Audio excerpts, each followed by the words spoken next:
everyone!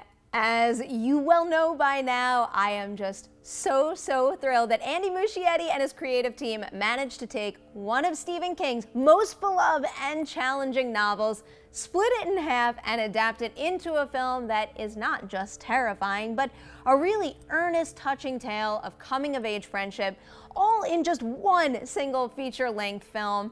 And really, to fully pull it all off, they had to stick the landing with an ending that could not only satisfy the arc of the first film, but also tease a sequel. As of when we are shooting this video, New Line has not officially announced the sequel to it just yet, but there is a report from THR claiming that New Line closed a deal for co-writer Gary Dauberman to return and write the sequel. Muschietti has also discussed his hopes for a sequel in multiple interviews out there. And then there's the film's final title tag reading, It, Chapter 1. So it should be a pretty safe bet to assume that we're getting a Chapter 2. That being said, it seems necessary to take a look at the ending of the first film, assess what it means for the losers, and what it's teasing for the second half. Just a heads up here, this video does include spoilers for the It book and potentially the second film. Let's kick this off with Henry Bowers. In the book, he survives an attack by Pennywise, washes out of the sewers, and then takes the fall for the recent string of murders. He returns to Derry 27 years later, once again under the influence of Pennywise. In this new movie, though, Mike sends Henry flying violently down to the bottom of the well. It is brutal and tough to imagine that he could survive a fall like that, but we don't get visual confirmation that he's been killed, so we may well see the young bully again in Chapter 2. Moving on to It itself, aka Pennywise the Dancing Clown. What is it? The film doesn't really give us a clear answer on the nature of the evil, but it does convey that it is a creature that feasts on the flesh of humans because our fears are easy to manifest and it makes us really delicious. That hunger for fear is pretty much the sole reason that it returns to Derry, Maine every 27 years so that it can feed before entering another rest cycle. In the third act of the film, after a brief skirmish, Pennywise grabs Bill and gives the other losers the option to leave him behind and run away by telling them, "You will all grow and live happy lives until old age drags you back to the weeds."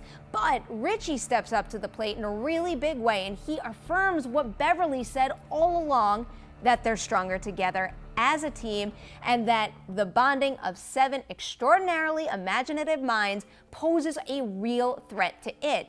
The kids attack it in tandem while it flips from glamour to glamour. We've got the woman from the painting, Mike's burning parents, even the mummy makes a cameo while attacking Ben as a really fun wink to the universal monsters that plague the losers in King's It novel. One by one, they face their worst fears. Beverly faces her father, Eddie gets a face full of infection straight from the leper's mouth, but they fight on, demonstrating the double-edged sword of belief. If they believe in it, in their fears, they can also believe in themselves, believe they are stronger than it, and that is how they defeat it. That's why Bill is able to wound it with Mike's cattle gun, even though the gun isn't loaded. Kinda like how Eddie is able to conjure battery acid from his inhaler in the miniseries. Finally, they do beat Pennywise into submission. He scurries away, utters the word fear, and then partially disintegrates before falling into the void. It's a powerful defeat of a powerful monster, and really, it's satisfaction enough were it to remain a single film. But as we walk away from the losers in 1989, only half the story is told, and so the film's final moments set the stage for the next chapter. At the very end of the movie, the losers regroup and Beverly tells them about what she saw when she was in the deadlights, and that's referring to when she looked into Pennywise's mouth, saw those lights, and then went into a trance. She says she saw them reunited in the cistern once again, but when they're their parents' age, hinting at the battle that's to come when Pennywise returns 27 years later to face down the adult losers.